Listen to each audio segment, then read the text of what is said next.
Halo Sobat Milenial, jangan lupa like, komen, dan juga subscribe YouTube channel IDN Times. Dan jangan lupa juga untuk nyalakan loncengnya.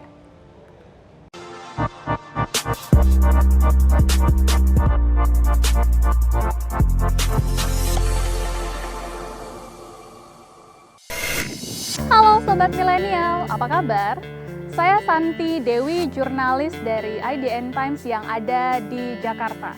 Kembali lagi di program Ngobrol Seru, di mana kita akan ngobrol bersama tamu spesial dan membahas mengenai topik-topik terhangat selama satu pekan terakhir. Nah, kalau kalian sudah bisa ngeliat nih, background saya ini nih, udah bisa ketebak dong, saya lagi ada di mana? Betul banget, saya sedang berada di Komplek Parlemen Gedung DPR MPR di kawasan Senayan, Jakarta Pusat. Emang mau ngapain sih IDN Times di DPR MPR?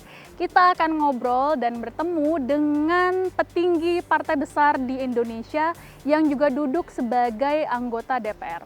Tapi beliau nggak cuma anggota DPR aja loh, beliau juga duduk sebagai Wakil Ketua Komisi 7 di DPR ini. Ya, kalian pasti udah bisa nebak ya, beliau adalah Mas Edi Suparno yang juga menjabat sebagai Sekretaris Jenderal Partai Amanat Nasional. Penasaran? Pengen tahu seperti apa obrolan kita? Karena kita juga akan ngajakin kalian untuk touring. Bagaimana sih ruang kerja dari Mas Edi? Nah, kalau kalian penasaran, yuk ikut kita bareng ke ruang kerja Mas Edi dan langsung ketemu dengan orangnya.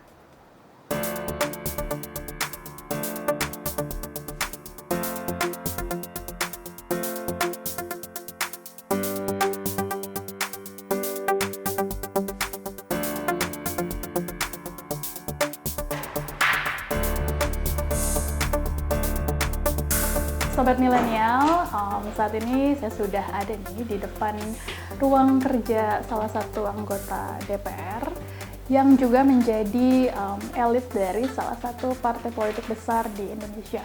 Penasaran siapa yang akan saya ajak ngomong? Yuk kita bareng-bareng main ke ruang kerjanya. Silakan masuk. Assalamualaikum. Waalaikumsalam. Ya, Sobat Milenial dengan Mas Edi Suparno. Assalamualaikum. Salam sehat Mas Edi. Ya, alhamdulillah sehat. Gimana kabarnya? Baik, baik aja. Oke, Mas Edi, kita mau dong diajakin ke touring keliling ruang kerjanya Mas Edi ini sehari-hari ada apa aja nih biasanya yang esensial banget kalau di ruang kerja? Oh, oke. Ruang kerjanya sih mungil kalau anggota DPR. Oh gitu? Ya, ini saya ada ini ruang rapat saya. Ya, dan ini paling sering dipakai. Saya terima tamu juga di sini. Karena menurut saya lebih praktis daripada kita pakai sofa, pakai meja dan kursi, lebih baik ruang rapat. Jadi multifungsi, bisa saya pakai untuk rapat, bisa juga terima tamu. Nah, ini ruang kerja saya di dalam.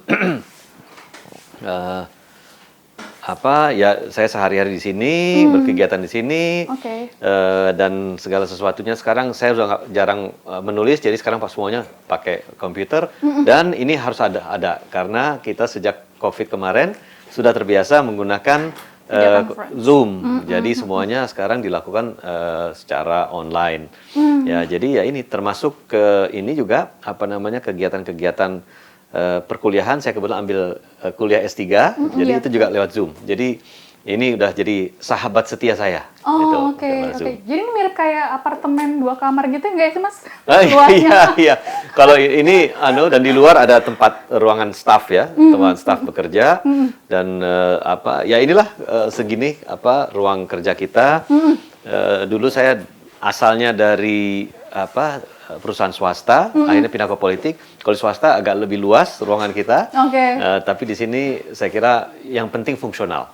Ini semua furniture dan ininya lungsuran atau Mas Edi pilih sendiri untuk dibawa masuk sini? Saya pilih sendiri dan saya beli sendiri pribadi. Soalnya saya. Jadi ini handpick kayak meja ini pilihan Mas Edi sendiri? Iya. Oke. Untuk meja semuanya lukisan semua. Iya. Gitu.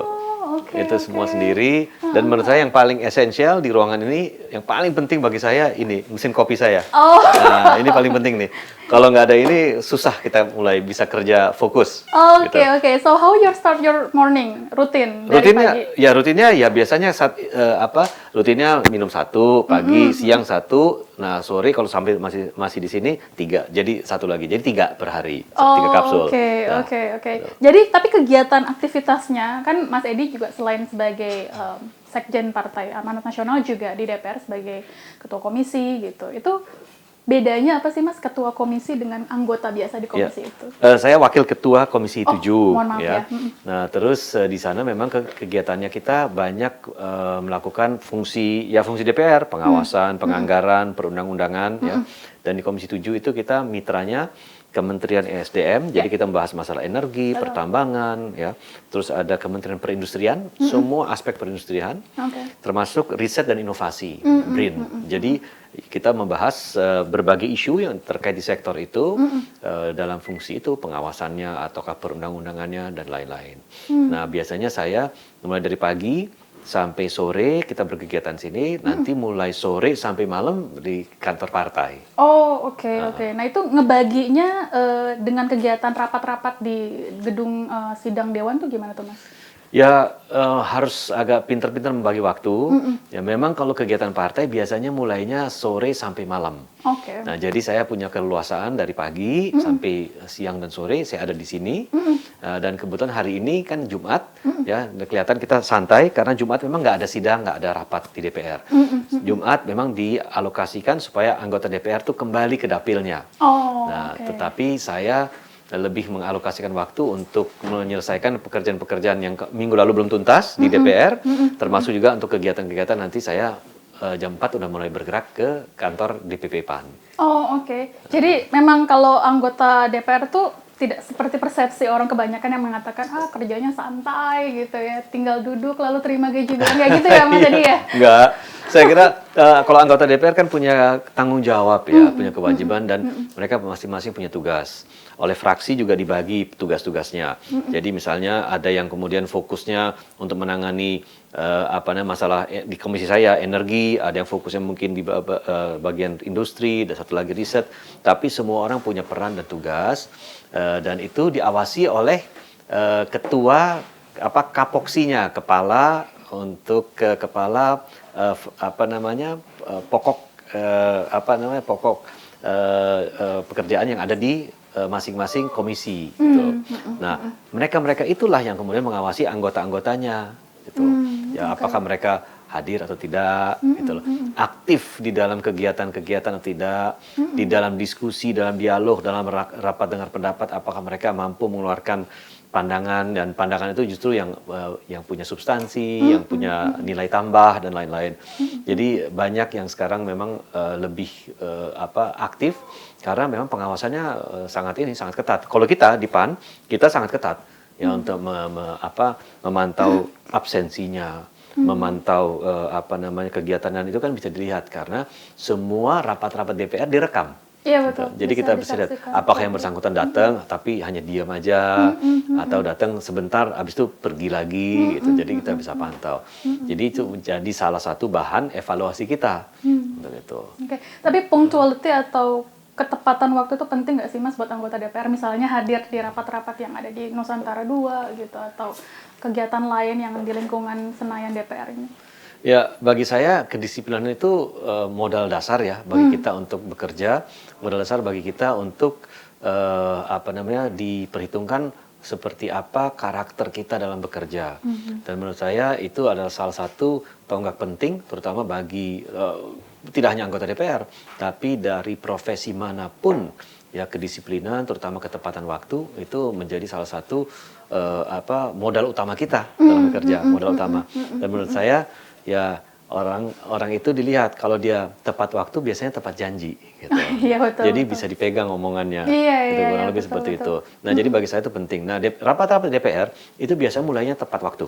Itu saya hargai sekali, kecuali kalau memang ada hal-hal yang ingin dibahas terlebih dahulu, misalnya kita mau rapat dengan Kementerian ESDM gitu ya, jam 10 pagi. Tapi sebelum itu ada permintaan dari teman-teman di SDM untuk melakukan pembahasan lebih awal supaya isu-isunya itu tidak terlalu perlu diperjelas lagi dalam rapat, ya sehingga kita bisa mengurai isu itu sebelum rapat. Nah kadang-kadang kan itu bisa molor, tapi itu nggak terlalu sering terjadi. Gitu.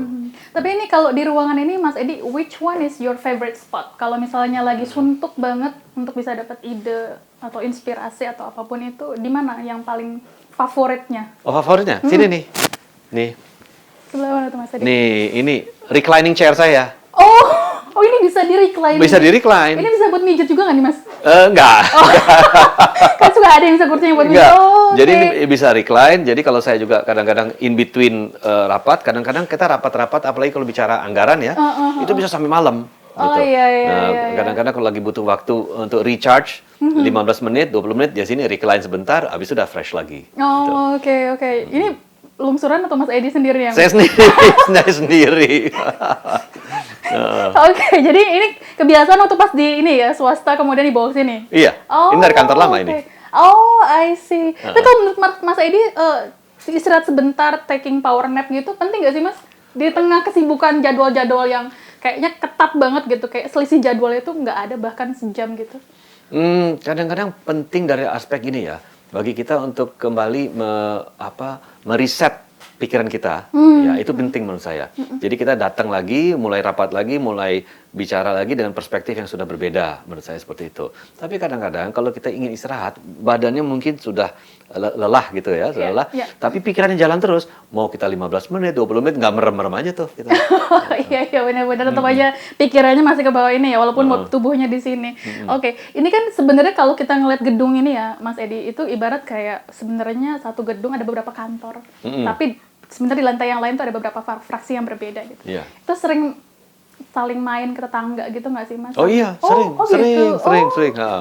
Jadi sering saya kedatangan teman-teman dari partai lain, dari fraksi lain, dari Demokrat, dari Gerindra atau apa. Saya pun berkunjung ke tempat mereka. Gitu. Oke. Ya dan itu biasanya kita lakukan dalam ya suasana ya inilah informal ya. Jadi misalnya saya ada kopi yang enak nih, ayo kita sharing kopi. Nah, saya ada beli cemilan enak dari luar kota, kita share sama-sama gitu ya. Tapi setelah itu kita bicara juga isu-isu penting, apakah di komisinya, di fraksinya ataupun isu partai. Oke, jadi nggak harus selalu silaturahmi itu ada kameranya on ya? Oh enggak. Kadang-kadang ketika kan selama ini yang terlihat itu karena misalnya si ini lagi sowan ke kantor atau headquarters partai mana gitu. Jadi memang sudah istilahnya itu hal yang biasa ya. Hal yang biasa. Berkunjung itu. Berkunjung biasa. Jadi dan di DPR ini karena kita sering berinteraksi baik di komisi gitu ya satu dengan lain, itu nggak ada sekat antar partai, itu nggak ada sekat. Walaupun posisinya misalnya yang satu koalisi pendukung pemerintah dengan yang oposisi gitu. Ya. Jadi karena kita memang sudah sehari-hari berkegiatan bersama-sama, jadi terbentuk itu keakraban ya di antara para anggota, sehingga ya namanya berbeda partai itu ya tidak menjadi penghalang bagi kita untuk tetap akrab. Nah jadi disitulah kita merasa bahwa justru kolegial, rasa kolegial itu tinggi sekali di teman-teman di DPR ini. Ini pertanyaanku yang terakhir setelah di touring office ini Mas. Kalau misalnya ada pesan atau tips yang barangkali bisa disampaikan ke sobat milenial gitu, kalau ingin memulai karir sebagai politikus, dimulainya dari jenjang yang mana tuh? Jalan apa yang harus diambil Mas? Nah, mungkin yang pertama, yang penting itu kita harus punya target. Targetnya mau apa gitu. Dan kalau di politik targetnya hanya 2 biasanya. Kalau nggak eksekutif, legislatif. Hanya itu 2 itu aja pilihannya. Jadi kita harus set target kita. Dan kita harus siap lahir dan batin. Dalam artian bahwa politik itu sangat dinamis. Politik itu adalah seni dari segala kemungkinan. Yang namanya pasti itu belum pasti sampai diketok. Gitu. Jadi kalau sampai tidak sesuai dengan harapan, tidak sesuai dengan cita-cita, nggak boleh baper. Gitu. Artinya apa? Daya juang, stamina harus kuat juga. Dan menurut saya, yang ingin berpolitik praktis, sebaiknya sudah punya dapur yang ngebul. Gitu. Secara ekonomi sudah lebih independen. Jangan justru jadikan politik itu sebagai lahan untuk mencari pekerjaan. Nah, menurut saya itu salah satu kuncinya tuh saya kira di situ. Jadi harus siap mental, kita harus juga siap dari aspek ya ekonomi kita gitu ya, supaya kita betul-betul sebagai politikus itu bisa bekerja independen, tidak tergantung orang lain, apalagi tergantung sponsor gitu kan. Ya, jadi kita betul-betul punya idealisme, yang idealisme kita itu nggak bisa diperjualbelikan. Gitu. Oke, jadi setelah tahu mau targetnya kemana, baru kemudian memilih kendaraan politiknya masuk partai apa begitu ya, Ya, Mas? betul. Ya sesuai dengan barangkali idealisme atau aspirasinya dia begitu ya? Ya, bisa begitu. Atau juga memang banyak yang memilih partai politik kendaraannya itu dari ketokohan gitu. Misalnya, oh saya senang dengan Pak Prabowo sehingga masuk ke Gerindra. Saya senang misalnya dengan jaringan yang dimiliki di seluruh Indonesia sangat kuat, di mana-mana ada, yaitu Golkar gitu misalnya. Ya. Atau partai-partai lain misalnya sangat konsisten untuk memperjuangkan dakwah, ya, apalagi dakwahnya itu tidak hanya di di kampus, di kemasyarakatan, majelis-majelis taklim, mungkin memilihnya PKS ya. Atau justru yang melihat bahwa oh ini adalah partai, saya ingin masuk ke sebuah partai politik yang reformis, yang memang menjadi agen perubahan, yaitu mungkin masuk PAN setelah itu. Nah, jadi bermacam-macam. Ada melihat partainya, ada melihat sosoknya juga. Oke, baik. Nah, tuh ya, sobat milenial yang mau memulai barangkali dari sekarang, mikir-mikir dulu aja sekarang nggak apa-apa. Nanti kalau misalnya sudah punya tadi kesiapan dan kecukupan modal gitu, bisa mulai merintis karir politik seperti nanti bisa meniru jejaknya Mas Edi Suparno. Oke, sekian untuk segmen ini, kita akan berlanjut di segmen selanjutnya. Din, kita tuh harus lebih rutin lagi olahraga tahu buat jaga kesehatan. Apalagi sekarang virus corona tuh udah masuk Indonesia. Makanya sekarang gue olahraga nih. Tapi buat cegah virus corona tuh kita nggak cuma harus dengan olahraga aja tahu. Oh iya? Iya, kita tuh harus rutin buat cuci tangan, terus atur pola makan, dan yang paling penting kalau mau makan tuh jangan sampai makan daging mentah. Kok lu jadi tiba-tiba pinter sih? Iya dong, soalnya gue pakai ini, ada apps, IDN apps, gue nanya di fitur Q&A-nya. Gimana tuh? Nih, lo tinggal buka IDN apps, terus ada tanda plus, lo klik, terus di sini ada fitur tanya jawab, udah deh tinggal klik. Nah, lo tinggal masukin pertanyaan lo di sini. Jadi tuh kita bisa interaksi sama pembaca yang lain? Iya, lo bisa interaksi di sini, lo bisa nanya sekaligus bisa jawab pertanyaan-pertanyaan yang ada. Ntar deh, gue download IDN apps-nya. Iya, pokoknya lo harus download karena semua ada di IDN.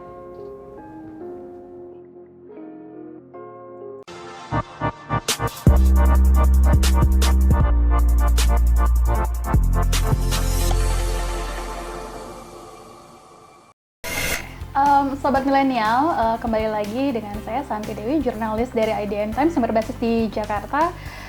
Sudah ada di samping saya Mas Edi Suparno, Wakil Ketua Komisi 7 DPR yang juga adalah Sekretaris Jenderal Partai Amanat Nasional. Itu buat kalian yang belum familiar dengan wajah beliau ya. Nah, Mas Edi, sebelum kita ngomongin yang berat-berat nih mengenai pemilu dan yang lain-lain, aku mau ngajak Mas Edi main dulu gitu. Oke. Jadi di sini sudah ada beberapa kertas yang isinya pertanyaan gitu. Kita akan ambil 3 pertanyaan. Ini nggak susah, Mas Edi pasti bisa jawab karena kita mau tahu lebih banyak mengenai Mas Edi gitu. Ya. Silakan Mas Edi. Aku yang ini ya, kocok terus nanti Mas Edi yang ini ya. Ya, oke. Coba. Nah, pas 3. Ya, oke. Pas 3. Silakan Mas Edi Saya dibacakan. buka ya? Ya. Oke. Oke. Apa tuh yang pertama Mas dapatnya? Nah, apa emoticon atau emoji yang sering digunakan ketika berkomunikasi melalui WhatsApp? Mas Edi suka pakai emoji apa kira-kira kalau WhatsApp? Smile. Oh, smile. Bukan begini? Bukan.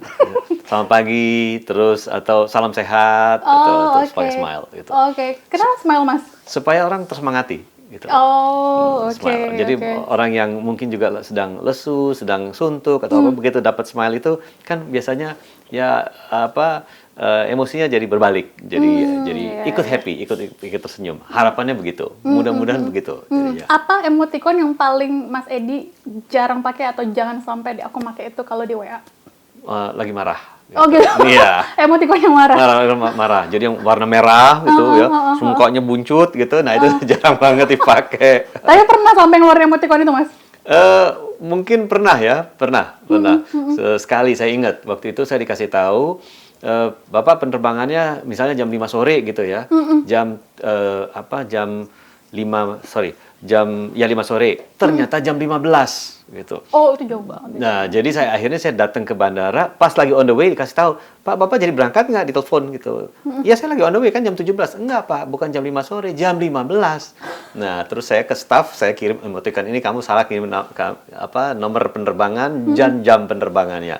Emoticonnya itu.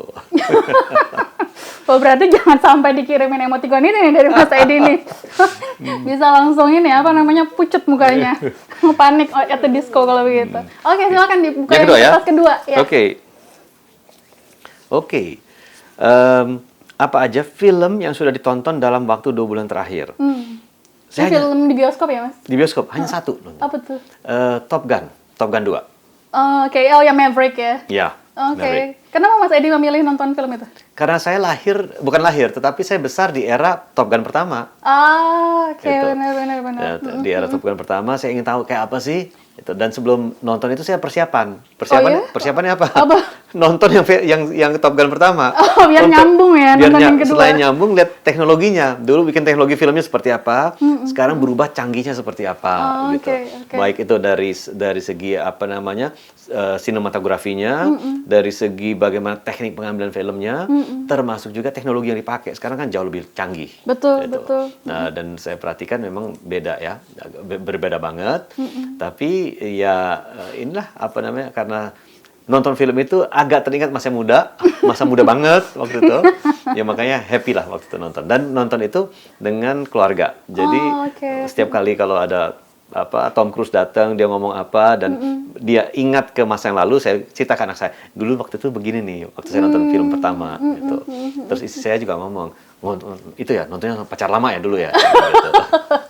Pacar Lama maksudnya Mas Edi? Oh, Pacar Lama sebelumnya? Sebelumnya. Oke. Gitu. Oke, favorit scene-nya yang di Top Gun apa, Mas? Yang Mas Edi ingat? Favorit scene-nya? Yang di Top Gun pertama atau yang kedua? Kedua. Yang kedua, favorite scene-nya justru ini. Ketika dia latihan, terus orang mengatakan, ini nggak boleh. Nggak akan mungkin kamu bisa mencapai itu. Terus akhirnya dia mengambil pesawat sendiri, dia tunjukkan bahwa saya mampu untuk melalui rintangan, dan saya bisa menyelesaikan itu dalam sekian detik gitu. Nah itu menurut saya ya itu yang scene yang paling itu loh. Ya jadi ya sesuai dengan Tom Cruise ya. Semua urusan Mission Impossible dia bisa lakukan gitu. Iya betul. Seolah-olah tidak impossible sama sekali ya. Oke. Tapi movie time itu jadi waktu yang regular bersama keluarga ya, Mas? Sekarang sih udah enggak ya. Dulu ya. Tetapi saya kadang-kadang kalau nonton bersama-sama dengan keluarga, ya mencari waktu juga nggak gampang, terutama ya anak-anak sudah lumayan besar, jadi udah punya kegiatan sendiri-sendiri. Terus kedua, sekarang mau nonton apapun ya lewat Netflix ada, lewat tempat-tempat ada. Saya hanya nonton kalau bersama istri, kebetulan ya lagi ini aja, lagi mau me time bersama istri berdua. Iya, itu penting tuh, Mas, supaya ini makin awet ininya relasinya. Iya dong. Betul. Oke. Kemudian yang ketiga? Yang ketiga, oke. Apa dapat pertanyaannya, Mas? Oke. Siapa saja tokoh-tokoh di Indonesia yang biografinya wajib dibaca milenial dan Gen Z? Apa rekomendasi dari Mas Edi? Apa relevan ya tokoh-tokoh di Indonesia ya? Mas Edi dulu bacanya apa? Saya dulu bacanya ya misalnya saya sangat tertarik baca ketokohan Bung Karno, Bung Hatta. Itu pasti. Ya bagaimana kesulitan mereka dalam berjuang gitu ya. Suatu misi yang sangat besar, menghadapi kekuatan sangat besar, tapi mereka berhasil dan mereka pada akhirnya dikenang sebagai negarawan. Gitu. Nah, ini menurut saya penting banget ya. Kalau tokoh sekarang mungkin lebih kepada tokoh-tokoh atau autobiografinya kalau memang sudah ada ya, adalah mereka-mereka yang menjadi trendsetter gitu loh.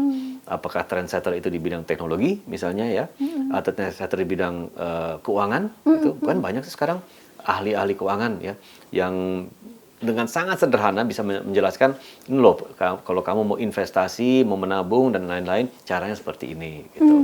Ya, ada juga sekarang trendsetter misalnya di bidang lifestyle ya, banyak lifestyle. Nah itu menurut saya layak dibaca. Saya tuh lagi menunggu kalau memang ada autobiografi yang dikeluarkan oleh mereka-mereka yang memang sempat merubah perkembangan zaman di Indonesia. Ya, Misalnya ya, ini bukan karena saya dari PAN ya, tapi saya masuk PAN itu karena Amin Rais. Pak Amin Rais itu adalah guru politik saya. Dan Pak Amin Rais itu menurut saya adalah salah satu orang yang merubah perjalanan sejarah bangsa ini. Gitu. Nah, saya membaca juga biografinya Pak SBY. Gitu. Bagaimana Pak SBY selama 10 tahun itu bisa betul-betul memimpin negara ini ya secara stabil. Gitu loh. Padahal sebelumnya kita lihat sebelum Pak SBY 5 tahun ada berganti presiden beberapa kali, tapi Pak SBY bisa bertahan. Nah, jadi saya kira itu diantaranya ya, mereka yang bisa merubah perjalanan sejarah, mereka yang bisa menjadi trendsetter ya, dan mereka-mereka yang menurut saya ini merupakan orang yang bisa mampu memotivasi orang lain untuk ya bisa mencapai suatu hal yang mereka nggak pernah pikir bisa capai. Jadi betul-betul target kita harus melampaui dari apa yang kita pikir, saya cuma mampu begini aja, enggak, bisa lebih daripada itu. Nah, itu biasanya motivator-motivator. Salah satunya Renal Kasali, itu juga menurut saya bagus. Tapi speaking of trendsetter, Mas Edi ini agak sedikit ya nambah satu pertanyaan. Mas Edi termasuk orang yang keep up sama trend nggak sih? Apa yang saat ini terjadi atau apa yang saat ini jadi sorotan banyak orang misalnya di media sosial atau apa gitu?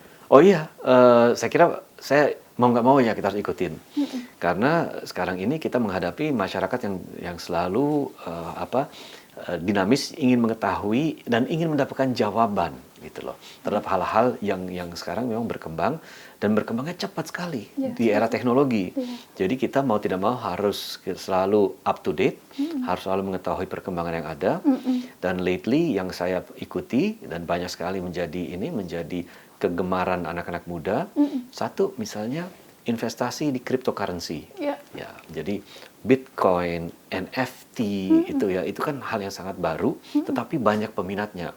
Saya juga mampu untuk bisa menjawab kalau sampai memang ditanyakan paling tidak oleh anak-anak saya. Itu saya harus bisa menjawab itu. Nah, kedua yang saya ikuti sekarang itu adalah adanya muncul kebanggaan terhadap produk-produk dalam negeri, local pride, local pride. Nah, ini saya rasa tren yang saya ikuti banyak sekali dikupas, diulas di media sosial, gitu. Dan saya rasa ini kedepannya merupakan salah satu media komunikasi kita dengan yang milenial. Kan bagaimanapun juga saya sebagai anggota DPR harus berkomunikasi dengan semua kalangan dan semua kalangan usia. Gitu. Nah, jadi pemahaman itu untuk mengikuti perkembangan zaman ya mau nggak mau harus kita ikutin. Oke, baik. Nah, itu dia Sobat Milenial, segmen kita yang kedua. Kita akan ke segmen selanjutnya, kita akan nanya isu-isu serius dan apa sih langkah dan persiapan PAN untuk menjelang pemilu 2024. Kita akan ke segmen selanjutnya sebentar lagi. Din, kita tuh harus lebih rutin lagi olahraga tahu buat jaga kesehatan. Apalagi sekarang virus corona tuh udah masuk Indonesia. Makanya sekarang gue olahraga nih. Tapi buat cegah virus corona tuh kita nggak cuma harus dengan olahraga aja tahu. Oh iya? Iya, kita tuh harus rutin buat cuci tangan, terus atur pola makan, dan yang paling penting kalau mau makan tuh jangan sampai makan daging mentah. Kok lu jadi tiba-tiba pinter sih? Iya dong, soalnya gue pakai ini ada apps, IDN apps, gue nanya di fitur Q&A-nya. Gimana tuh? Nih, lo tinggal buka IDN apps, terus ada tanda plus, lo klik, terus di sini ada fitur tanya jawab, udah deh tinggal klik. Nah, lo tinggal masukin pertanyaan lo di sini. Jadi tuh kita bisa interaksi sama pembaca yang lain? Iya, lo bisa interaksi di sini, lo bisa nanya sekaligus bisa jawab pertanyaan-pertanyaan yang ada. Ntar deh, gue download IDN apps-nya. Iya, pokoknya lo harus download karena semua ada di IDN.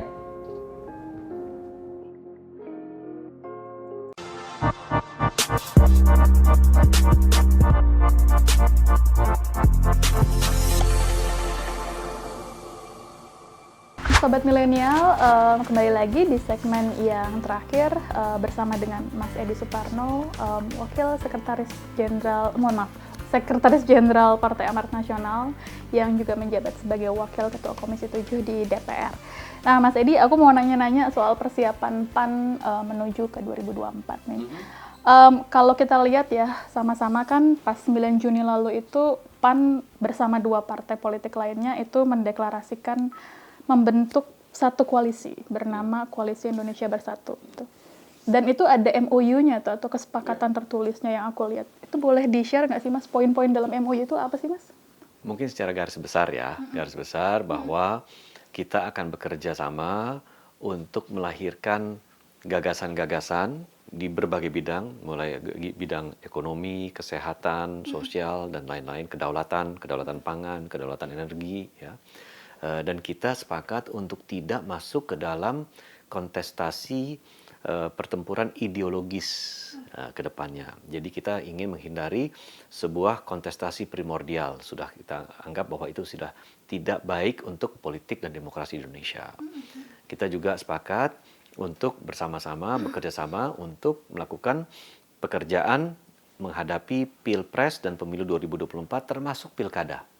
Jadi kita kerjasamanya itu tidak hanya berhenti di Pilpres bulan Februari 2024, tapi lanjut ke Pilkada yang insya Allah nanti akan dilaksanakan bulan November 2024. Nah, terus yang garis besar satu lagi, mungkin yang penting bahwa semua keputusan yang akan diambil oleh KIB ini dilakukan secara kolektif kolegial. Jadi tidak ada yang dominan, tidak ada yang kerdil, enggak. Jadi semua dilakukan berdasarkan kesepakatan dan pembicaraan yang didasarkan pada kesetaraan di antara ketiga partai politik itu. Kurang lebih itu. Oke. Kemudian kalau nggak salah juga ada poin yang menyinggung soal ini Mas, penolakan dari KIB terhadap penggunaan politik identitas di MOU itu ya. Ya.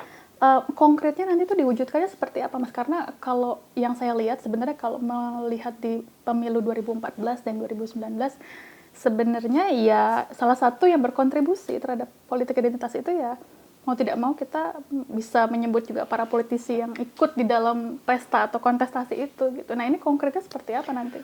Konkretnya mungkin kita akan dorong kepada penyelenggara pemilu ya untuk melahirkan sebuah peraturan, misalnya dalam bentuk peraturan KPU ya yang kemudian melakukan pengawasan, pembatasan dan juga pengusulan sanksi untuk mereka-mereka yang secara jelas mengeluarkan slogan-slogan atau narasi yang memang menekankan pada politik identitas itu.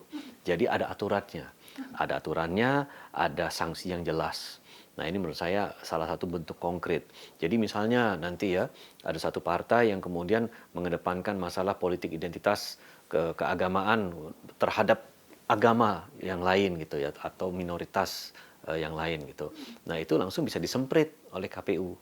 Dan misalkan saja di daerah tersebut, ya kandidat itu sudah nggak boleh lagi datang untuk kampanye. Partai yang mengusungnya pun tidak boleh lagi berkampanye di daerah situ, gitu ya. Seperti itu mungkin bisa juga tereskalasi sampai ke tahapan tidak hanya di daerah, tapi sampai ke provinsi. Ya, ini sedang kita pikirkan formulanya seperti apa. Tetapi menurut saya harus ada aturan dan harus ada sanksi. Kalau tidak ada sanksi, ya orang kan bebas melakukan apa saja, gitu ya. Jadi memang harus ada sanksinya dan saya kira itu tepat. Nah, meskipun ya kita kalau bicara politik identitas itu kan sesungguhnya tidak hanya terbatas pada agama saja. Ada politik identitas terhadap kedaerahan ya. Bahwa saya punya daerah lebih tinggi martabatnya dibandingkan daerah lain ya. Termasuk kelompok juga ya, misalnya ini kelompok buruh, ada kelompok misalnya intelektual, itu kan bisa juga identitas. Ada juga gender itu ya. Jadi ya, itu saya kira sih itu masih dalam tatanan yang bisa ditolerir sepanjang pembahasannya akademis. Tapi kalau yang namanya sudah identitas berbasis keagamaan, nah saya kira itu justru melahirkan polarisasi, memecah, dan itu kita nggak mau lagi ke depannya. Okay. Itu ide nama Koalisi Indonesia Bersatu tuh datangnya dari siapa sih Mas Edi? Karena sebelumnya kan kalau saya lihat Pak Zulkifli Hasan pernah mengusulkan namanya Koalisi Perkuat Persatuan kalau tidak salah ya gitu. Itu kesepakatan bersama atau gimana tuh Mas? Ya, konsepnya adalah bahwa pemilu ke depannya itu harus mempersatukan, nggak boleh memecah belah lagi gitu. Nah, akhirnya dipilihlah ya kata-kata yang tentu koalisi harus ada namanya. Indonesia, Nusantara atau Dwi Warna atau apa harus ada. Akhirnya dipilih Indonesia. Nah, yang terakhir ya persatuan itu. Nah, sehingga lahirlah kata slogan yang Koalisi Indonesia Bersatu itu. Oke. Kemudian kan publik sempat bingung nih ya Mas, karena sebelumnya di bulan April pun itu kan sebenarnya Ketua Umum PAN Pak Zulkifli itu termasuk ke dalam tokoh politik yang mendukung agar pemilu 2024 itu ditunda gitu. Tetapi kemudian berbelok haluan dan memilih untuk mendukung agar pemilu tetap diselenggarakan 2024. Itu sebenarnya apa sih Mas yang terjadi, kenapa akhirnya terjadi perubahan sikap itu? Ya, kita memang dari awal sudah memikirkan bahwa politik kita yang begitu dinamis ya di tahun 2022 ini dengan outlook yang waktu itu masih belum jelas. Covid-nya bisa kita redam atau enggak? Ekonomi ini akan bangkit atau tidak ya. Masalah sosial di bawah gitu, apakah masyarakat punya daya beli, yang belum bekerja apakah sudah bisa bekerja atau tidak ya. Kita belum tahu apakah ekses Covid ini yang memang betul-betul menghantam bukan hanya Indonesia tapi seluruh dunia itu akan merembes ke tahun-tahun berikutnya termasuk tahun politik. Nah, tapi kita juga tahu bahwa untuk kita bisa bangkit, sekalipun bangkit bisa cepat bangkitnya, sehingga kita memasang posisi bahwa kita sepakat kalau memang mau dilakukan penundaan ya, dengan catatan tentu penundaan itu kan nggak bisa dengan konsensus tuh ayo kita tunda-tunda, nggak bisa kan, harus melalui perubahan undang-undang dasar tuh. Terus juga bisa dilakukan perubahan itu jika memang ada kesepakatan nasional gitu, konsensus bersama gitu ya, referendum gitu misalnya dilakukan itu. Tapi kan itu hampir nggak bisa, maksudnya hampir mustahil dilaksanakan. Nah, oleh karena itu ya kita juga tahu bahwa dan saya perlu juga meluruskan kata-kata Pak Zulkifli Hasan ya, bahwa beliau mengatakan bahwa kita setuju asal persyaratannya ditempuh gitu loh. Perubahan undang-undang dasar ya, referendum kayak atau apa. Nah, jadi itu yang membuat kita kemudian menyampaikan pandangan tersebut, tetapi dengan catatan bahwa itu harus melalui mekanisme yang sudah disepakati oleh konstitusi. Kalau tidak kita nggak mau. Jadi kita nggak mau pakai akal-akalan, kita nggak mau pakai mekanisme yang di luar jalur konstitusi, itu enggak. Karena itu pasti akan menyebabkan masyarakat marah nantinya. Apa juga karena pertimbangan ada instruksi begitu yang disampaikan secara terbuka oleh Presiden Jokowi ketika itu, Pak Mas Edi? Karena kan Pak Jokowi sempat bilang di rapat ini ya kabinet ya waktu itu, jangan ada lagi gitu yang mendorong-dorong isu ini gitu, pemilu tetap 2024. Apa itu juga dijadikan pertimbangan waktu itu? Enggak, saya kira mungkin kita memang sudah pada saat disampaikan ya, kita kan sudah memberikan bahwa oke, kita mau tetapi dengan catatan, tetapi di internal kita tetap siap. Kita tetap siap untuk mempersiapkan diri dalam menghadapi pemilu, dan kita juga sudah melakukan semua persiapan itu melalui pencalegan dini, verifikasi parpol dan lain-lain ya. Tambah lagi juga kan akar rumput kita kan juga mengatakan bahwa enggak, itu adalah pernyataan politis ya, di mana pernyataan politis itu ya adalah pernyataan yang bisa dilaksanakan kalau persyaratan terpenuhi. Tetapi kita di bawah menghendaki tetap pelaksanaan pemilu 2024. Jadi tidak mungkin kita melawan apa yang dikehendaki oleh arus bawah, terutama konstituennya PAN. Kemudian Mas Edi kan kalau dilihat nih ya, 3 parpol ini dalam KIB, PAN, Golkar, dan P3, itu kan ada beberapa kesamaan nih. Pertama, sama-sama parpol yang mendukung pemerintah saat ini. PAN kan sudah masuk ke dalam pemerintah juga. Kemudian kalau dilihat 3 ketua umumnya sama-sama dapat kursi menteri, gitu. Jadi ketiga-tiganya ketua umum dan menteri. Dan pos-pos yang dipegang itu penting semua loh, Mas. Pak Zulkifli Menteri Perdagangan, ketua umum P3, Pak Soeharto itu adalah kepala Bappenas yang akan mempersiapkan pemindahan ibu kota, dan Pak Erlangga adalah menteri koordinator bidang perekonomian. Tidakkah itu menguatkan persepsi gitu ya Mas, bahwa KIB ini sebenarnya dibentuk karena ada arahan dari lingkar istana begitu Mas? Saya bisa menyatakan dengan tegas tidak ya, karena justru KIB dibentuk berdasarkan kesepakatan 3 ketua umum yang melihat bahwa koalisi ini mewakili spektrum masyarakat Indonesia secara keseluruhan. Golkar kaum nasionalis, PAN Islam modern, dan P3 Islam tradisional. Jadi mewakili spektrum yang luas di dalam masyarakat Indonesia, sehingga kita merasa bahwa kita ini justru tidak saling berkompetisi ketika berkoalisi, tetapi saling mengisi. itu pertimbangannya. Nah, bahwa kemudian timbul persepsi itu, ya tentu saya kira itu sah-sah saja, boleh saja dikatakan.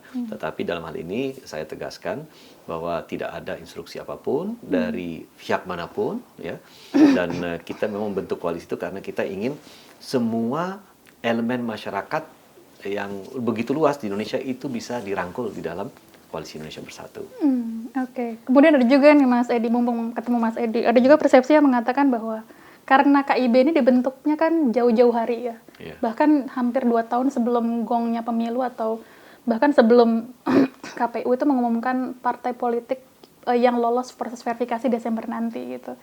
Kemudian diartikan bahwa jangan-jangan ini skoci begitu untuk kandidat partai tertentu atau capres tertentu kalau nantinya dia menyeberang gitu ya. Aku sebutin namanya Mas Ganjar gitu. Itu benar nggak sih Mas yang persepsi yang dibilang seperti itu? Yang saya bisa pastikan bahwa insya Allah nanti KIB akan menjadi skoci untuk capres dan cawapres yang hari ini belum kita putuskan. Siapapun, tapi pasti akan jadi skoci gitu, ya. Nah, kita juga sudah sepakati dalam KIB bahwa semua usulan capres dan cawapres di internal partai masing-masing nanti akan dibicarakan secara terbuka di tatanan koalisi. Jadi misalnya sekarang PAN ya, kita tuh sekarang melaksanakan rakerda di seluruh Indonesia. Kita sampaikan, rakerda tolong saya minta suara akar rumput siapa calon-calon presiden wapres ke depannya. Di Jawa Timur yang keluar banyak namanya Ibu Khofifah. Di Jawa Tengah tentu Pak Ganjar. Di Jawa Barat Pak Ridwan Kamil keluar namanya. Ada juga tokoh muda yang terwakili Erick Thohir gitu ya. Nah, Anies Baswedan juga cukup populer. Ya, kita akan kumpulkan nanti nama-nama itu nanti di Rakernas PAN bulan Agustus. Kita akan kemudian lebih kita ciutkan, kita kristalisasi siapa saja di antara itu yang paling kita unggulkan sebagai capres dan cawapres dari PAN. Kalau sudah dapat namanya, nanti kita datang ke koalisi. Pak Erlangga, Pak Soeharto, yuk kita diskusi yuk, ini loh nama yang keluar dari akar rumput PAN. Dari akar rumput Golkar gimana, P3 gimana, nanti kita berembuk. Siapapun nanti yang keluar namanya, itulah nanti akan menggunakan skoci dari KIB untuk Pilpres 2024. Oke, itu rencananya yang akan diajukan ke mitra calon koalisi itu 6 capres ya, 6 bakal capres ya Mas? Kita kita akan upayakan lebih diciutkan dalam artian bahwa kalau memang angka-angkanya yang datang dari grassroots ini sudah mengkristal juga, ya kita nanti akan ajukan 3 capres, 3 cawapres. Oke. Lalu bagaimana dengan kansnya Pak Zulkifli Hasan sendiri? Apakah termasuk juga nama yang dimunculkan dari grassroots untuk juga diusung ke tingkat nasional begitu? Ya, memang kalau sebuah partai politik memang memiliki kebanggaan jika kadernya itu maju di Pilpres. Dan kita sudah punya rekam jejak di situ, PAN. 2004 kita mengusung Pak Amin Rais sebagai capres, 2014 Pak Hatta Rajasa sebagai cawapres. Betul. Jadi kita rasakan pada saat kader itu maju, di bawah itu semuanya kerjanya ekstra keras, militan. Soalnya mereka bangga, waduh ini ada kader saya nih ikut maju Pilpres. Jadi ibaratnya kalau di rumah ada kompor, dijual itu kompor untuk mendukung pencalonannya tersebut gitu. Nah, jadi bagi saya dan saya kira juga bagi seluruh warga PAN, jika Pak Zulkifli Hasan memiliki potensi untuk maju di 2024, tentu itu sebuah kebanggaan ya bagi kita.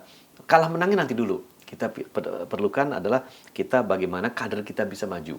Tetapi kalau memang kita anggap bahwa kader pun kalau diajukan itu akan kecil kemungkinan untuk menang, ya kita mungkin harus lebih realistis gitu. Ya, lebih realistis. Karena tujuan kita adalah bagaimana memenangkan Pilpres. Supaya apa? Dengan memenangkan Pilpres, ya semua program dan perubahan yang ingin dibawa oleh PAN bisa kita laksanakan ketika kita berkuasa nantinya. Bersama-sama dengan partai-partai yang lain tentunya. Ya, jadi saya kira dasar pemikiran seperti itu. Mau mengajukan kader, itu prioritas. Tetapi kalau tidak, kita juga tidak boleh mengunci diri kita sendiri untuk tetap mendorong kader, padahal kondisi di lapangan akan sangat berat. Jadi artinya PAN tidak ngotot harus mengusung capresnya ini namanya dari internal sendiri ya? Tergantung bagaimana nanti aspirasi di bawah begitu ya Mas? Ya, aspirasi di bawah termasuk juga nanti ya kembali lagi pembahasan kita dengan teman-teman di koalisi. Oke, ini rencananya Agustus nanti ya. Di mana Mas Rakernasnya? Rakernasnya rencananya nanti Jakarta 25 sampai 27 Agustus. Oh, oke. Kemudian Mas Edi, saya juga sempat mendengar begitu dari Ketua DPP PAN juga bahwa akan ada partai lain yang dibidik untuk ditarik begitu atau barangkali sudah dalam tahap PDKT dan tinggal jadian aja nih gitu. Untuk bergabung ke KIB itu bener gak sih Mas? Ya, kita tentu terbuka ya untuk semua partai yang mau bergabung ke KIB, silahkan dengan senang hati, itu jadi vitamin baru untuk kita juga ya. Dengan syarat bahwa ayo kita semua mengusung program gagasan, bukan program identitas ya. Jadi saya kira semua teman-teman partai sepakat lah untuk itu. Jadi saat ini ya kalau memang sedang ada pembicaraan, ya saya kira pembicaraan itu ya tentu nanti akan kita laporkan ketika hasilnya sudah terrealisir. Gitu. Boleh nebak nggak nih, Mas Edi? Boleh nebak nggak partainya apa? Nasdem bukan? Enggak, kita inilah. Kita dengan semua partai kita pasti bicara, menjalin komunikasi. Kita pasti semua partai itu kan kita boleh dibilang bersahabat. Apalagi kalau di DPR ya. Yeah. DPR sudah nggak mengenal sekat partai lagi. Betul, gitu. betul. Nah jadi saya kira kalaupun nanti akan ada partai yang akan bergabung, ya itu merupakan hasil pembicaraan yang sudah lama dilakukan dan itu merupakan hasil pembicaraan di mana kita ketemu gitu loh, ketemu targetnya apa, ketemu persepsinya apa, ya dan ini justru ya saya berharap tidak mengurangi kemampuan kita untuk mengusung lebih dari 2 calon capres. Ya dalam artian apa? Kalaupun nanti lebih banyak partai yang gabung, oke, tapi jangan nanti akhirnya satu gabung di sini banyak, satu lagi gabung di sini banyak. Akhirnya cuma 2 capres ke depannya, betul. Gitu kan. Kita kalau bisa kita berikan kesempatan untuk tokoh-tokoh muda yang lainnya bisa maju di 2024 nanti. Kalau kita bisa dapat 3 atau 4 capres-cawapres kan keren itu. Betul. Jadi nggak terulang lagi polarisasi seperti di 2014 dan 2019 itu ya. Oke. Ini kan beberapa nama yang sempat waktu itu disebut oleh Mas Yandri waktu itu.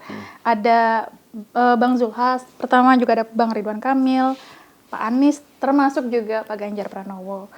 Nah, ini kan artinya ada kader dari partai lain nih yang masuk dalam radar capresnya PAN gitu. Sudah sowan dan komunikasi dengan partai asalnya, Mas? Gini, karena jangan sampai ngulang kejadian yang Nasdem loh, Mas. Kita enggak gini. Kita yang akan kita keluarkan namanya di Rakernas adalah pure suara dari akar rumput. Jadi kita tidak bisa cegah. Kalau akar rumput maunya A, ya kita sampaikan A. Kalau maunya B, kita sampaikan B. Gitu. Jadi kita tidak akan melakukan filterisasi di mana ya si Fulan disebut namanya sering, tetapi karena kita nggak enak sama pihak-pihak yang lain, akhirnya kita nggak munculkan, enggak. Jadi kita tampilkan aja. Nah, yang mungkin akan menjadi lebih mengerucut lagi cara kerja ke depannya ketika ternyata bukan kader internal yang akan kita usung. Betul. Tetapi mungkin kader yang belum berpartai ya, atau saya juga nggak tahu, mungkin kader yang saat ini mungkin berada di partai lain atau dekat dengan partai lain ya. Nah, itu mungkin baru setelah itu ada pembicaraan lainnya dengan pihak-pihak yang terkait. Oh, oke. Jadi kalau nanti misalnya pas Rakernas itu sudah mulai kelihatan nih hasilnya mengkerucut ke nama-nama tertentu, itu pun belum menjadi istilahnya batasan agar mulai dibuka pintu komunikasinya begitu, Mas, dengan partai lain itu? Oh enggak, kita nggak akan bicara secara formal sampai dengan kita yakin bahwa ada satu tokoh yang akan kita dorong sebagai capres dan satu lagi sebagai cawapres. Okay. Dan kalau demikian, saya kira pembahasan di tatanan di tatanan koalisi itu nanti akan menjadi kesepakatan koalisi. Kalaupun nanti ada komunikasi politik yang kita jalin dengan partai-partai lain, itu pun kalau memang jalan ke sana itu dilakukan dalam konteks koalisi lah yang bicara. Gitu. Oke. Kemudian Mas Edi kan PAN ini sudah 5 kali ya ikut dalam pemilu sejak tahun 1999 dan selalu berhasil dapat kursi di parlemen gitu di DPR. Nah, target di 2024 ini mau membidik peringkat perolehan suaranya, adakah yang mungkin sudah disetting begitu? Mau targetnya juara pertama, kedua, atau ketiga begitu barangkali untuk perolehan suara secara nasional? Ya, kita memang dari sudah beberapa pemilu itu konsisten di posisi nomor 5 gitu ya. Dan ini pemilu 2019 kemarin kita merosot ke posisi ke-8. Betul. Ya. Nah, kita ingin kembali masuk dalam top 5. Top 5 itu bisa ke-5, bisa ke-4 gitu ya. Target perolehan suara kita, kursi kita di DPR itu antara 62 sampai 66. Gitu. Nah, itu target kita. Jadi di atas 10%, ya mungkin sekitar 11 atau 12% dari perolehan kursi di DPR RI. Betul. Jadi target kita di situ, dan kita sudah melihat bahwa target itu realistis. Karena apa? Karena kita sudah menempatkan caleg-caleg yang pas, caleg-caleg petarung, caleg-caleg yang kuat di dapil-dapil tersebut, sehingga kita sudah berhitung hari ini bahwa di caleg-caleg yang di dapil-dapil yang calegnya kita saat ini sudah tempatkan, tapi belum ada anggota DPR-nya, nah kemungkinan besar kita bisa dapat. Gitu. Itu faktor penurunannya, apakah kalau menurut PAN sendiri karena Pak Amin Rais keluar gitu dari PAN sehingga elektabilitasnya berpengaruh gitu? Kan Pak Amin Rais tahun 2019 ketika pemilu kan Pak Amin masih bersama-sama kita. Gitu. Tantangan besar bagi PAN salah satunya adalah bagaimana di tahun 2024 nanti kita bertarung untuk pertama kalinya di dalam pemilu, dalam pilpres tanpa ada Pak Amin, gitu ya, terutama dalam pemilu. Karena bagaimanapun juga masyarakat tetap mengasosiasikan PAN dengan Pak Amin Rais, gitu ya. Nah, jadi ini merupakan tantangan tersendiri. Tetapi di lain pihak kita juga melihat bahwa tahun 2024 60% daripada pemilih kita itu adalah pemilih-pemilih muda, milenial, pemilih pemula. Betul. Ya, yang tidak punya kaitan apapun dengan gerakan reformasi. Tahu pun tidak. Betul, gitu, gerakan merasakan juga tidak. Ya. Jadi yang dilihat adalah apa yang bisa dilakukan oleh partai saat ini untuk saya ke depannya. Gitu. Jadi itulah yang akan kita munculkan, gagasan-gagasan yang terkait, misalnya kita sudah sampaikan bahwa kita ingin mendorong isu-isu lingkungan hidup, ingin mendorong isu new economy, ya, ingin mendorong local pride, ingin mendorong isu-isu keberlanjutan, kolaborasi, kooperasi gitu loh di antara kita. Dan PAN ini kan juga termasuk salah satu partai yang memang concern terhadap anak muda ya. Sampai Pak Zulkifli Hasan tahun lalu menunjuk 20 jubir muda, kalau saya tidak salah. Itu tugasnya jubir muda ini apa, dan apa perbedaannya dengan tugas yang diemban oleh politikus senior di PAN, Mas? Jubir muda itu memang punya kemampuan untuk berkomunikasi dalam bahasa yang difahami oleh kaum muda, kaum milenial. Gitu. Ya, termasuk juga mampu mengangkat dan menjawab isu-isu yang ada di antara kaum muda dan milenial itu. Jadi biasanya kita duduk bersama-sama jubir muda itu, kita formulasikan kira-kira isu apa yang saat ini perlu kita tanggapi dan apa yang kita harus lakukan terkait strategi penyampaian pandangan PAN ke publik gitu ya, melalui misalnya kanalnya apa, media sosial, media elektronik, media cetak atau apa, cara narasi yang kita gunakan itu apa, nah, itu kita bahas. Nanti ada porsinya, porsi fraksi, ada porsi misalnya ketua umum dan sekjen, nanti ada porsi juga juru bicara milenial. Itu jadi memang kita sudah bagi porsi untuk penyampaian kebijakan ke publik. Oke. Kemudian selanjutnya Mas Edi ini kan berbicara pemilu. Partai politik itu kan salah satu fungsinya sebenarnya harusnya grooming ya, kader-kadernya itu dari bawah sehingga nanti bisa diusung untuk menjadi pemimpin ke level nasional begitu. Tapi kalau kita melihat pemilu yang secara langsung nih dimulai dari tahun 1999 sampai 2019 ini, kelihatan pemimpinnya atau calon yang muncul itu saja gitu loh Mas gitu. Dan seolah-olah anak-anak muda ini kayak nggak punya opsi yang lain gitu, kok tokohnya itu lagi gitu. Yang sementara kan mereka menginginkannya syukur-syukur nanti di 2024 ada tokoh yang baru gitu ya, yang berbeda dibandingkan pemilu sebelumnya. Kalau menurut Mas Edi sendiri ada pendapat nggak sih, apakah ini artinya karena kegagalan partai politik grooming kader mereka sehingga memunculkan calon pemimpin baru atau seperti apa? Saya melihat begini, kalau kita melihat bahwa dari tahun 2009, dari pemilu 1999 ya, sampai 2019 itu tidak ada tokoh baru yang muncul, saya kira mungkin pernyataan itu juga salah. Karena Pak Jokowi itu kan tidak termasuk dalam gerbong tokoh reformasi ya, tahun 99, tetapi beliau justru muncul di saat tokoh-tokoh reformasi itu masih sangat kuat dan sangat dominan gitu ya. Jadi saya rasa itu sudah menandakan bahwa ya kita mampu melahirkan pemimpin baru. Nah, bahwa ternyata ada pemimpin-pemimpin lama yang masih memiliki suara, masih memiliki posisi yang menentukan di dalam kancah politik kita, yaitu menurut saya sah-sah saja. Tetapi tahun 2024, saya kira justru ini adalah merupakan titik balik dari kelahiran tokoh-tokoh muda di Indonesia. Tokoh politik muda, calon-calon pemimpin muda. Dan kalau kita lihat hari ini, kalau disurvei, kan namanya tuh nggak bergerak banyak juga ya. Yang nama-namanya kita lihat ini, ada Anies Baswedan, ada Ganjar Pranowo, ada Pak Prabowo tentu, ada Sandiaga Uno, Erick Thohir, AHY, ya, Ridwan Kamil, ya. Ini kan tokoh-tokoh muda banyak ya di antara mereka. Sehingga saya berharap dari nama-nama itulah nanti akan lahir pemimpin-pemimpin kita 2024. Nah, jadi saya lihat meskipun demokrasi di Indonesia itu satu pihak mengatakan demokrasi kita stagnan karena gagal melahirkan pemimpin, tapi banyak juga bilang demokrasi kita kebablasan, gitu, terlalu liberal kita. Ya. Nah, jadi saya kira kita harus agak sedikit hati-hati melihatnya dari kacamata mana, dari perspektif dan dari sudut pandang yang mana, gitu ya. Karena kalau kita hari ini sudah ada pemimpin yang lahir pasca reformasi, dan 2024 saya kok berkeyakinan akan lahir pemimpin pasca reformasi juga, tetapi generasinya juga lebih muda daripada generasi Pak Jokowi. Oke. Ini pertanyaanku yang terakhir menyangkut Pak Zulkifli Hasan yang ditunjuk Pak Jokowi menjadi Menteri Perdagangan. Kalau ngelihat reaksi atau respons di media sosial nih, Mas Edi, Pak Zulkifli itu sudah menciptakan kehebohan, namanya trending loh Mas di media sosial waktu pas belusukan waktu itu ke pasar. Dan menyebut bahwa beliau terkejut mengetahui harga-harga kebutuhan pokok tuh naik gitu.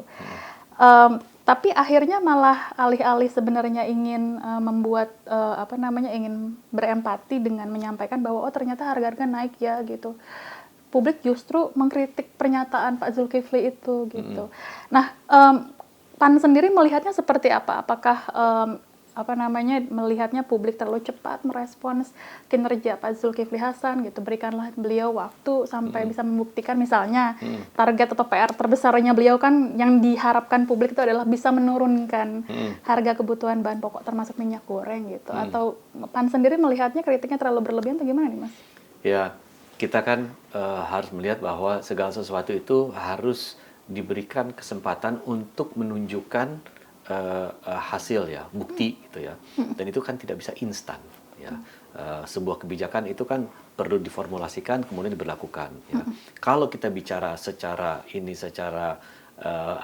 kosmetik, bahwa terlihat bahwa komentar yang disampaikan adalah seperti ini ya, sehingga memantik banyak sekali diskusi atau respons masyarakat di media sosial terutama ya. Ya saya kira itu sah-sah saja karena apapun yang dilakukan oleh Menteri Perdagangan, siapapun yang duduk di situ, pasti akan ada permasalahan yang akan menjadi ungkapan yang direspons oleh masyarakat ya. Karena masyarakat kan sudah melihat begitu lama minyak gorengnya nggak ada di pasaran. Sekali ada di pasaran mahal sekali. Apalagi sekarang kita lihat masyarakat harus ngantri beli minyak goreng gitu ya. Jadi siapapun duduk di situ pasti akan jadi sasaran kritik. Ya. Bagi kita, bagi PAN, kita sudahlah nggak apa-apa. Memang itu sudah alamiahnya sudah seperti itu ya. Tetapi bagaimana sekarang Pak Zul bisa dalam waktu singkat memberikan bukti kepada masyarakat bahwa ini loh kebijakan saya adalah untuk menghadirkan minyak goreng dengan harga yang terjangkau. Dan ini langkah pertama yang disampaikan oleh Pak Zul, pokoknya kita akan membuat harga minyak goreng curah itu menjadi 14 sampai 15 ribu gitu ya. Dan itu yang sekarang sedang program yang dilaksanakan dan mudah-mudahan kita bisa mendapatkan hasil yang terbaik untuk itu supaya masyarakat juga ya mendapatkan akses minyak goreng dengan harga yang ekonomis ya. Tetapi kan belum apa-apa juga sudah jadi kritikan, misalnya membeli harus pakai peduli lindungi gitu ya. Itu mempersulit ya. Ya kan belum dipraktekkan. Dan kalau kita lihat kebanyakan mayoritas masyarakat Indonesia memang sudah pegang peduli lindungi itu sudah ada. Yang tidak bukan berarti nggak bisa nanti dilayani gitu. Kan tadi kan Pak Zul sudah mengatakan nanti yang membawa KTP pun kita akan layani gitu. Jadi saya kira ya respons masyarakat tentu kita tampung dengan dengan pikiran terbuka ya agar itu menjadi masukan bagi kita, tapi juga menjadi penyemangat bagi kita untuk bisa menunjukkan kepada masyarakat kita sudah bertekad untuk menghadirkan minyak goreng yang ekonomis dan ketersediaannya ada di mana-mana gitu. Jadi mudah-mudahan ya dalam waktu yang tidak terlalu lama lagi ya Pak Zul bisa membuktikan bahwa kinerjanya sebagai menteri itu ya justru sesuai harapan masyarakat. Amin, amin. Supaya ini emak-emak di rumah nih nggak pada ngomel nih. Ya, Karena setiap kali kalau habis dari tukang sayur atau pasar, aduh ini mahal banget ya, naik ya cabai harganya segini gitu. Ibu saya di rumah selalu komplain begitu, Mas Edi. Jadi kayak aduh kok pada naik-naik semua ya gitu. Mudah-mudahan bisa segera ini ya, kinerjanya bisa terlihat dan harganya kembali seperti semula gitu. Oke, Sobat Milenial, itu tadi obrolan saya dengan Mas Edi Suparno, Sekretaris Jenderal Partai Amanat Nasional yang juga menjabat sebagai Wakil Ketua Komisi 7 DPR. Terima kasih atas waktu kalian, dan tayangan ini bisa kalian saksikan nanti di semua platform media sosial IDN Times. Saya Santi Dewi dan Mas Edi pamit, sampai jumpa, salam sehat, bye-bye.